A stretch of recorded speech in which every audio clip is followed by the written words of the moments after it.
A House for Hermit Crab by Eric Carle. Hermit crabs live on the ocean floor. Their skin is hard, except for the abdomen, which is soft. To protect this soft spot, the hermit crab borrows a shell and makes this its house. Then only its face, feet, and claws stick out from the shell. That way, it can see, walk, and catch its food. When a hermit crab is threatened, it withdraws into its shell until the danger has passed. "Time to move," said Hermit Crab one day in January. "I've grown too big for this little shell." He had felt safe and snug in his shell, but now it was too snug. Hermit Crab stepped out of the shell and onto the floor of the ocean. But it was frightening out in the open sea without a shell to hide in. "What if a big fish comes along and attacks me?" he thought. "I must find a new house soon." Early in February, Hermit Crab found just the house he was looking for. It was a big shell and strong. He moved right in, wiggling and waggling about inside to see how it felt. It felt just right. But it looked so plain, thought Hermit Crab. In March, Hermit Crab met some sea anemones. They swayed gently back and forth in the water. "How beautiful you are," said Hermit Crab. "Would one of you be willing to come and live on my house? It is so plain, it needs you." "I'll come," whispered a small sea anemone. Gently, Hermit Crab picked it up with his claw and put it on his shell. In April, Hermit Crab passed a flock of starfish moving slowly along the sea floor. "How handsome you are," said Hermit Crab. "Would one of you be willing to decorate my house?" "I would," signaled a little sea star.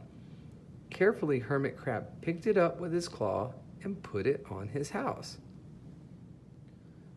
In May, Hermit Crab discovered some coral. They were hard and didn't move. "How pretty you are," said Hermit Crab.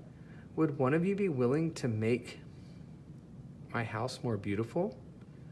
"I would," creaked a crusty coral. Gingerly, Hermit Crab picked it up with his claw and placed it on his shell. In June, Hermit Crab came to a group of snails crawling over a rock on the ocean floor.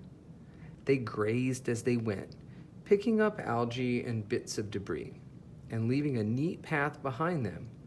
"How tidy and hard-working you are," said Hermit Crab. "Would one of you be willing to come and help clean my house?" "I would," offered one of the snails. Happily, Hermit Crab picked it up with his claw and placed it on his shell. In July, Hermit Crab came upon several sea urchins. They had sharp, prickly needles. "How fierce you look," said Hermit Crab. "Would one of you be willing to protect my house?" "I would," answered a spiky sea urchin.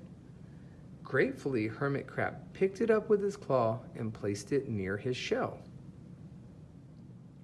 In August, Hermit Crab and his friends wandered into a forest of seaweed.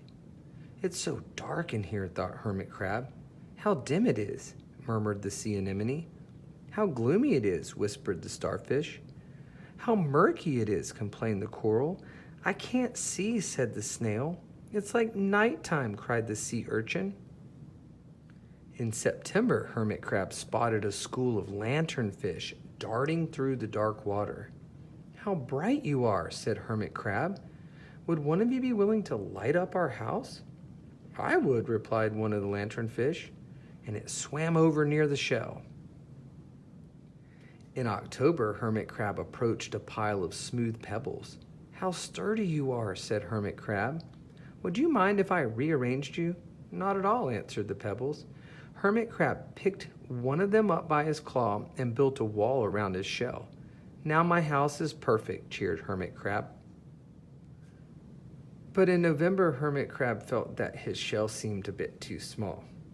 Little by little over the year, Hermit Crab had grown. Soon he would have to find another bigger home, but he had come to love his friends, the sea anemone, the starfish, the coral, the sea urchin, the snail, the lanternfish, and even the smooth pebbles. They have been so good to me, thought Hermit Crab. They are like a family. How can I ever leave them? In December, a smaller hermit crab passed by. I have outgrown my shells, she said. Would you know of a place for me? I have outgrown my house too, answered Hermit Crab. I must move on. You are welcome to live here, but you must promise to be good to my friends. I promise, said the little crab. The following January, Hermit Crab stepped out and the little crab moved in. Couldn't stay in that little shell forever, said Hermit Crab as he waved goodbye.